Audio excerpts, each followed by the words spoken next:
Well, good morning, everyone, and thank you for being this morning with me here.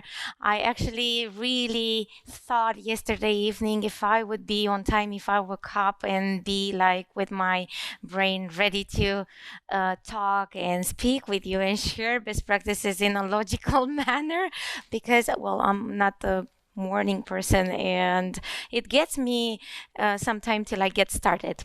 But anyway, good morning, and let's start into directly into the topic. So, when I first got the invite to attend this workshop today and to join the discussions, initially I thought, okay, what can I share with the participants that could be interesting, that could be maybe not that overrated or discussed over and over again, and that doesn't build up on this buzzwords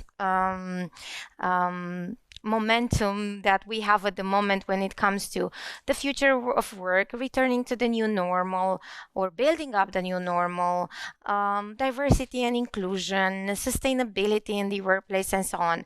And yesterday evening, I was having a really nice discussion with one of the colleagues here in the room, and I was sharing this feeling of, I'm afraid that I will just repeat whatever everyone said before me yesterday, but not only yesterday, since this whole situation started. And this colleague of mine here in the room said, well, the repetition is the mother of learning. So maybe the more we talk about this, maybe the more we really understand what stands behind and what enterprises can do when it comes to the different aspects of the workplace. I know that it's an extended discussion when it comes to digital transformation, innovation, change management. I'm passionate about those topics like adoption. How do you support your organization, not necessarily in terms of processes like we discussed yesterday, being innovative about the way we do the governance structure around that, the technologies. The technology is here, it will be here, and it develops, and the COVID made it accessible to everyone. The question for me that intrigues me and for which I haven't really found a correct answer, because also my friends or other colleagues from the industry are asking me, okay, when how shall we do it? I truly believe that there's no one size fits all, and that's why I believe that this kind of discussions where we share best practices is the perfect way to learn how to do it. And when I'm saying to the best practices, everyone thinks about the success stories. Let's share what went good for us, how we been praised in this area. But for me, it's equally important to learn about what didn't go good. And I really enjoyed the presentation from yesterday on how to the main steps to fail in achieving your digital strategy. I like this kind of exchange because it gives us the opportunity to break the ice when it comes to the real challenges, because the more we talk about the workplace and empowering the people, the more we realize that actually, when it comes to implementing that in the organization, is not always a stress-free as it sounds, or so easy, because sometimes it could be headcount reductions, reorganization. Sometimes it could mean that there are some clashes between the little kingdoms that are built within an enterprise. And no matter how much we like to say that we are working in an agile format and we have a flat organization, there are always, one of the colleagues yesterday was naming those persons like the eager ones, the ones that want to show they want to take decisions, but they don't want to take accountability for the outcome of their decisions. Anyway, let's jump into the topic. And before doing that, just a few words about myself. I'm working in the energy industry since 10 years. I've been starting in the oil and gas exploration and production. So going on the fields, compressor stations, oil production facilities, and I was part of a business change. So therefore, the change management and the adoption of the new technology back in 2012, 2013 were on the top of the agenda of the respective company I was part of. And then I moved into the other end of the energy chain. That means the trading and the supporting systems and IT infrastructure around it, and how you support the change there and enable, as we talked in the previous moments as well, automation, fast response to the new market or to the ever-changing market requests. And I've been always passionate about this topic of change and adoption. I'm also quite active in the NGO sector when it comes to the youth and how we can enable the youth to, change the things around them. Anyway, coming back to the topic of the workplace, I need my pointer. There is it.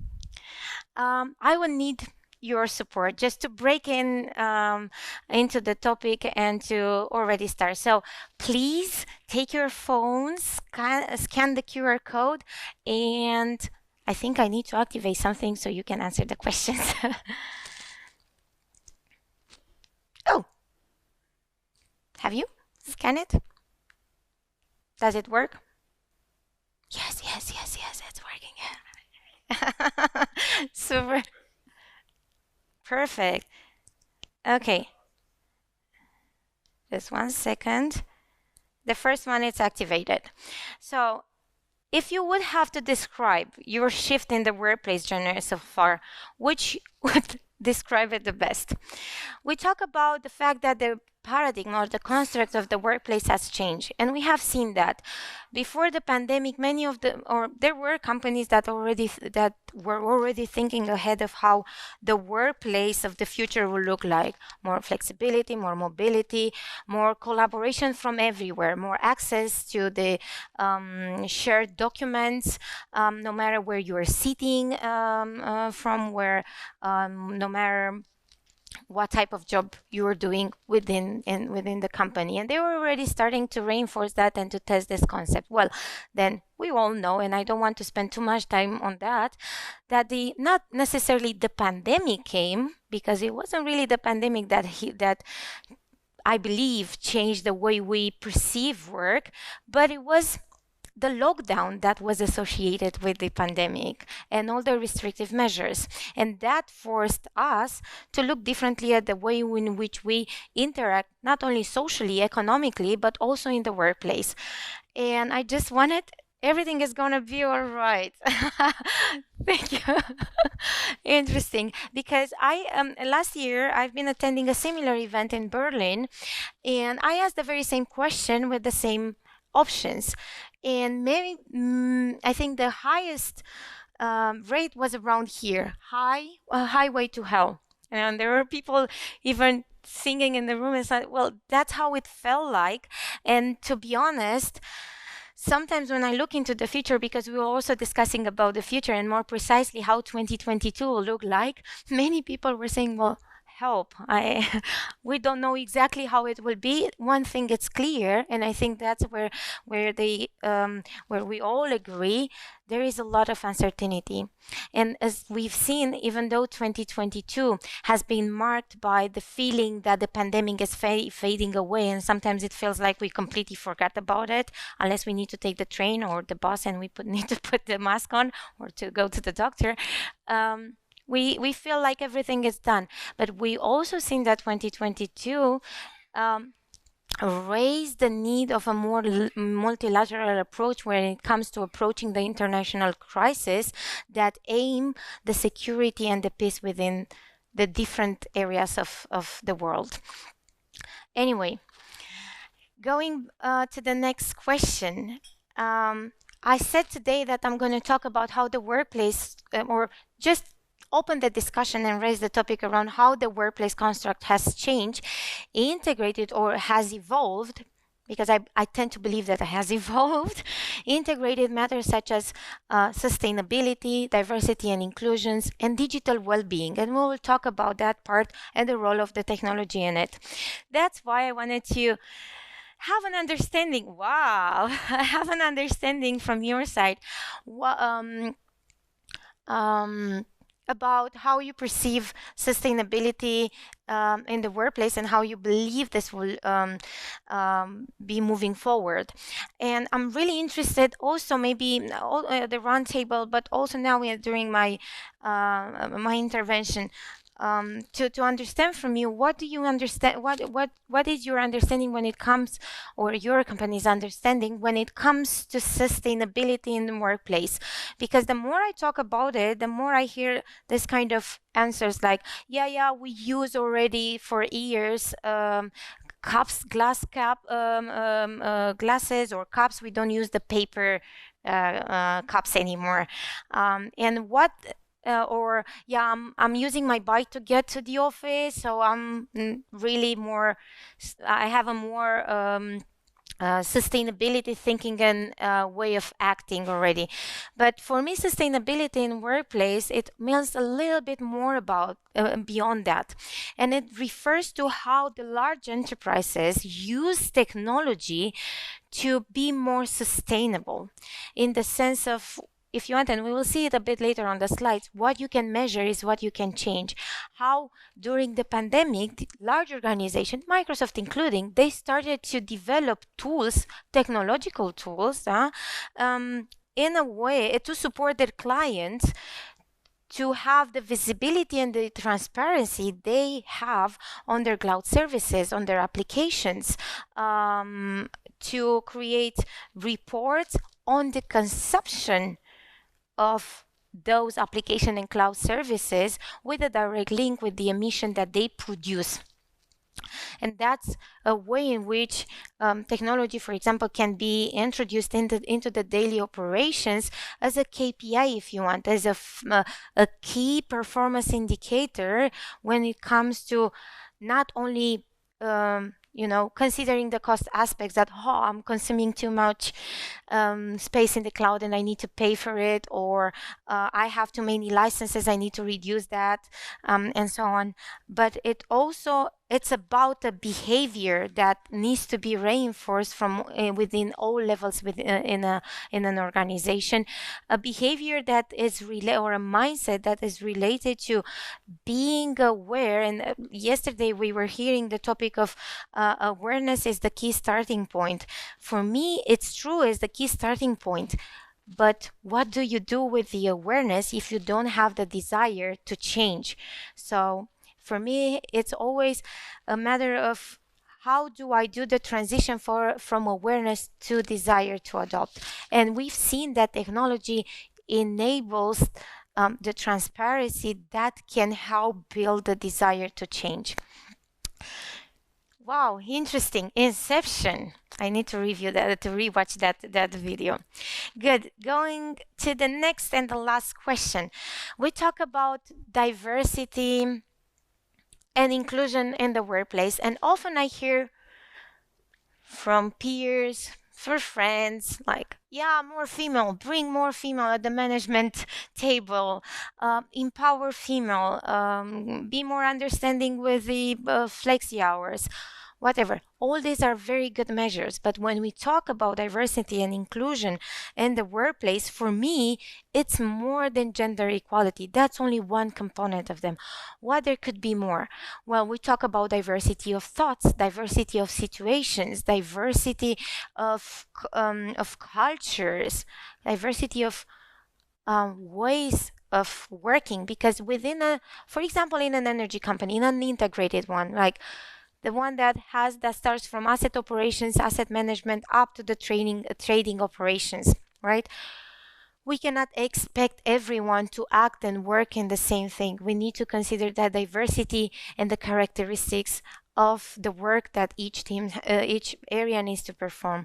And how do you create, once you acknowledge the diversity of your people, how do you create an inclusive workplace where they have the sense of belonging, where they have the sense of common purpose, pulling towards the same direction?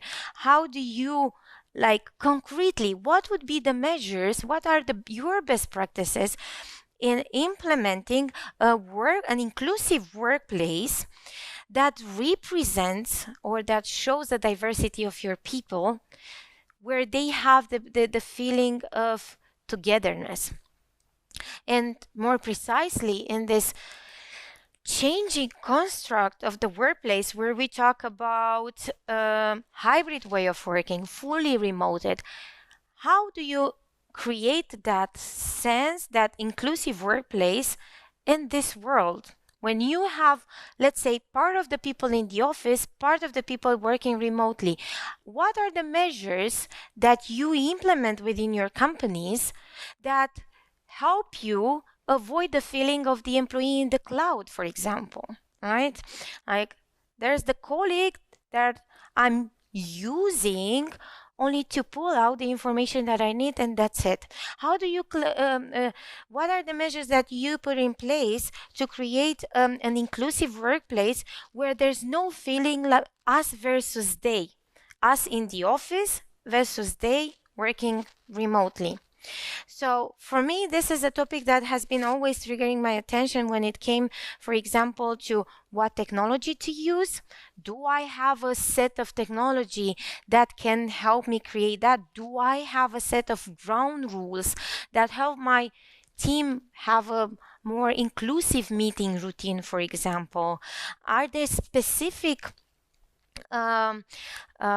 features of the technologies that create a more inclusive workplace for the people that have different impediments? We are in a very extremely lucky position to be healthy, to be able to see. And by the way, I forgot my glasses, so sometimes for me it's I need to focus in, but there are people who are really struggling with this kind of issues, and they are out there and they are part of the workplace. So how is technology used by this company and by the companies in general? And this has been this have been questions that came over time, at least in my area of expertise, in the experiences that I had in the past almost 3 years since the pandemic started, right? How do you do that in a way that, you know, advance and keep your advantage on the market? Because often the answer is, we need to buy the most expensive technology to do so, and that is not possible. Or we need to talk about the budgets again. Anyway, let me see the answer. Well, nobody is perfect. Honestly, that's something that I had in mind as well. That would have been my answer as well. Indeed. And I think it comes back to this: nobody is perfect. And the more we acknowledge that, not only at the speech level, but also at the executive level, at the leadership, and also how we would be able to reinforce that at the different levels of the organization, I think we will be on the good track. Sometimes we have the expectation in the workplace to do everything perfectly, everything to work smoothly, and acknowledging that nobody is perfect, it all gives us the chance to learn, to grow. And I believe that an organization grows when the people grow, because who's the organization? They are not the processes entirely, not just the technology entirely, but the people that are using that. So the culture around your organization that you build within your organization. However, going back to the presentation and the few slides that I prepared for today, there's another, and I want just quickly to go back to the title here. There's another area that I wanted to talk about, and is the digital well-being, and we will get to that in a second. And why I bring in the discussion the digital well-being is because in my area, and I'm responsible for change management, adoption, user experience, and I realized that especially after some months we went into the lockdown, into the home office way of working, I received a lot of requests about how to take care of our health, how to ensure that there is a healthy work-life flow. And I'm not saying balance, I'm saying flow. I have personally never found the concept of work-life balance as something healthy. Like I have this in my left hand, let's say virtual work life and the personal life. I have struggles here, struggles here. If you put the very same person to keep that in balance, somehow I feel like the pressure is still on that and the person that needs to carry the heavy stuff and to have to keep them in balance. That's why for me, the more I read about the concept of the life work flow, the more I thought it really represents my thinking, because I believe that having a healthy way of integrated your work responsibility within the personal ones and the other way around, it's really the area where we can say that we have enabled a flexible workplace, a healthy workplace. So that's why I'm triggering a bit the discussion around the digital the digital well-being, and how maybe the technology, and again the balance, you will hear that in the researches, right, saying tech body balance. How do we avoid that to be harmed by the technology that is there to enable us to be more performant, to stay in contact with our family and friends, to really harm us? And we've seen that too much screen time, for example, created a lot of burdens on the employees, right? Everything was happening online, even the relation with your mom, with your friend, was through a screen. And then what was the main thing that the company realized was, well, people are starting to take sick leave. The sick leave increased. People are starting to go in the burnout, and they started to consider that matter, not in only, as I said, at the speech level, but considering providing to their employees the benefits of having 2 or 3 extra days, or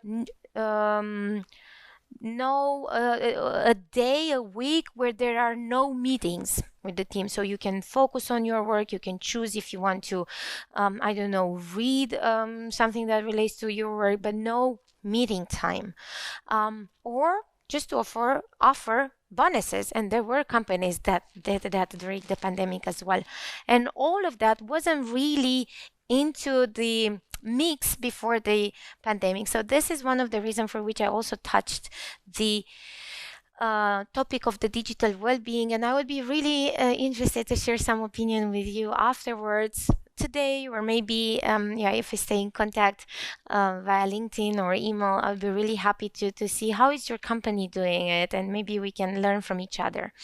However, coming back to the few slides that I prepared for today, and as I said, I just wanted to sparkle a bit the idea and to make us think a little bit from a different perspective when we hear topics such as workplace, digital transformation, adoption, and so on.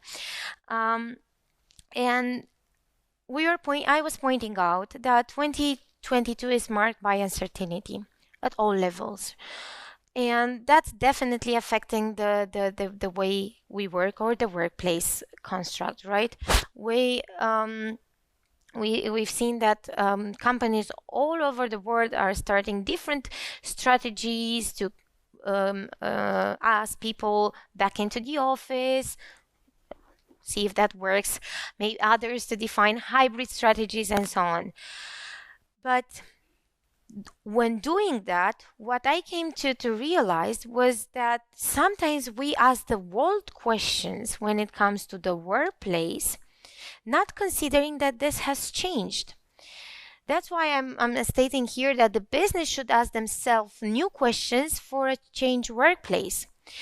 And I attended some weeks ago an event that it was supposed to bring people back in the office, new normal days, something. And the organizers had different sessions to show the new and the latest hybrid technologies and equipments that, by the way, now are available with you to you, and you can use them right away. The new way in which you can connect with the colleagues, everything related to technology, right? And guess what? No one showed, or only one or two persons showed in those in those rooms where those sessions were planned. Where do you think people were? Because they came. There was free food, free sweets, free drinks. Where do you think they were? They were at the cafeteria. They were at the canteen. Because, especially after this period, and we say that it's always about people at the center. People need this kind of connection. We need to exchange, to catch up, to have this personal contact, not always through a screen. So why not starting to ask ourselves new questions by observing how the workplace construct has changed? And I tried to raise some of them a little bit earlier, right? And we should raise new questions that can help us build a strong, resilient, sustainable, balanced, and inclusive growth for the future. And I know that there are too many words. There could be anything behind that words, right? But the question is that all these words should be, or what stands behind that word, it's something that each company needs to define by itself. And I was saying a little bit earlier that I truly believe that when it comes to how to build the growth for the future, how to build the future, I truly believe that there is no size fits all, that there is no general methodology. And don't get me wrong, I was a geek in when I was very young, right? I'm supporting all these methodologies, right? I'm a big fan of them as well. I like to be structured and to structure my work and so on. But there's no methodology that can give you the right answer. There's no way of, I've seen that company doing this and they have this tremendous success. Let's bring it on top. And we've done that in so many cases, right? And that's why I'm saying that sometimes maybe we should pay more attention to the questions that we ask ourselves as a business, as an organization, by observing what works for the people that we manage. Oh, I was going to switch the slide. I forgot that I have the pointer. Good. Yeah, I was saying that we as an organization, we need to ask the right questions by observing what works for our employees. And I'm saying that because, well, no one has anticipated how much the pandemic or a lockdown has accelerated not the digital transformation, in my view. And I heard that yesterday, and I can agree with it partially, right? That the pandemic has been the best chief transformational officer. I do agree with that partially, but what I think the lockdown has truly done was to accelerate the demand for fast reaction and flexibility.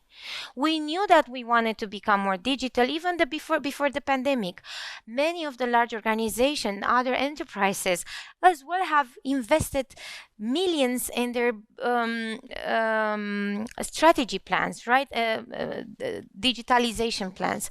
I think what made us realize with the pandemic is that we need to have a fast reaction, because there is a never-ending game when it comes to how fast the technology develops, and the need for flexibility. And what else?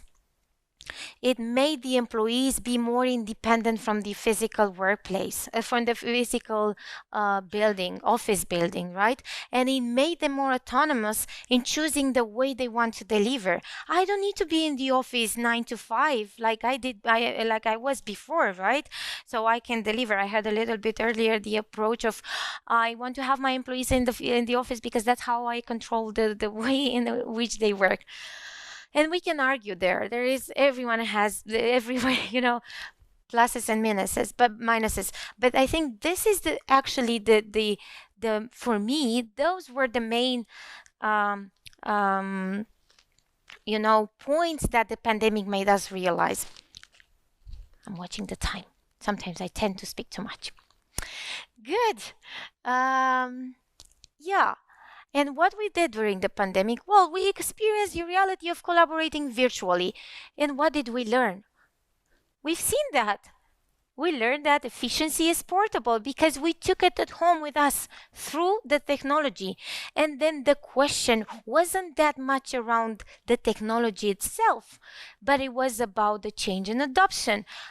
How do we support our people adopt in their daily activities these technologies that are available to them right now?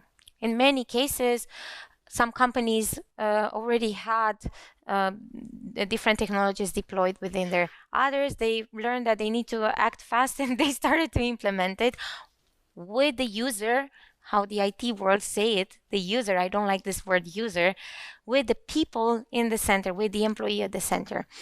And what we've learned was that, well, we can be performant from home as well and have a meeting routine with our leaders, partners, and peers. We re-onboarded in the new way of working and try out what works best and continue to foster that, and what doesn't work, and we just dropped it, right?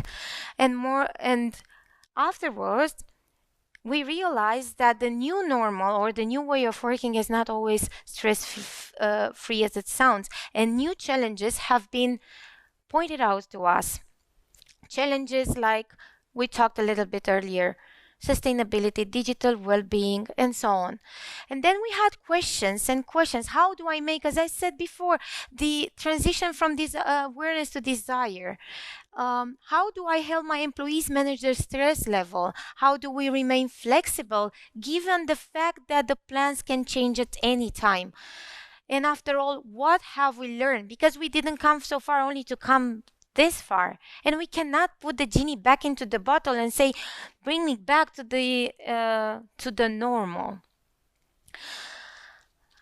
And let's be honest, in the face of constant change, everyone behaves like it's only raining on themselves. And that's why I was saying a little bit earlier that I like very much this kind of context when we can trigger the discussion, when we can share experiences, because what I've realized is that no matter how different the industries are, like we've seen pharma, we've seen retail, we've seen different industries represented, what I realized is actually the challenges that we face are pretty similar. So why not talking about them and share it? And when it comes to that, other questions that we maybe should consider in our, strategy thinking, and I'm really curious to see how is that done at your C-level, this kind of strategy thinking. How do we adapt our corporate culture to match the new rhythms of that emerge from the constant developing of technologies? And many could say, well, build a strong function assigned to the C-level, whatever, to the board level, that it's end-to-end accountable for change management, adoption, user experience. Others will say, no, you need to do that in the decentralized way, in a localized manner. We can talk about that. How can technology act as enabling, shaping the next chapter of the workplace culture and engagement? What are your digital enablement plans? What are the processes? What type of governance do you have? How do you avoid the silos way of working in the digital format? Well, it might say bring people back in the office. Other could say take the work to the people. Well, some of this is, when it comes to this discussion, one thing is clear. We cannot, and I put it there because I really like that idea that you cannot have an universal answer. You cannot go to IKEA and buy or assemble the sense of togetherness. So how do you use the technology to build that, right? And there is no golden ticket to the chocolate factor of the hybrid workplace. The questions that the organization need to answer is if the path they want to take is back to the normal, and I don't like this construct of back to the normal because I always like to look into the future, or is go further and leverage the benefits of the hybrid work. Well, and we said there will be change because that's the only constant of our lives, right? We've seen that quote yesterday on the screens. Let there be change. But what do we need to consider in this change process? And for me, when I think about people, I think about the fact that we like to be heard and to be seen, right? And getting that from the organization makes me more willing to do what the organization wants me to do. We learned that the change that way, I mean, we've seen it. We've seen that the change of conventional people behavior changed. And what does that mean for the organization? That I need to provide a clear set of guidance through training and educational opportunities, peer-to-peer in the organization. How do you build a knowledge sharing networking within your organization? And we've seen some softwares providers here with us that can enable do that. So it comes to technology. Well, we've seen that there is a thin line between supporting and enabling. We don't need to think about the fact that people sometimes they only want to be spoon-fed, you know. Do we want to do that, or do we want to enable them so they can be self-supporting, to have self-supporting and self-learning behaviors? Anyway, when it comes to diversity and inclusion in the workplace, we touched this topic, and there are questions that are not yet answered, but at least I don't have an answer to them. And we can go through, okay, how to do that, how to stay on top of this game, and how we should define D&I strategies and so on. Again, I'm just rushing a bit because, as I said, I tend to speak too much and I don't have much time left.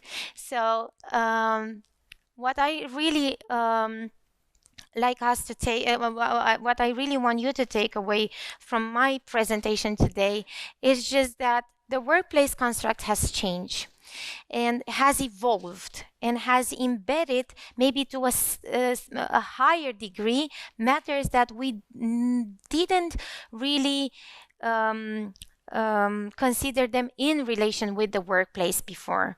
And just as a food for thought, going back into your organization, and maybe coming back to me also with a bit of your best practices and how you do that.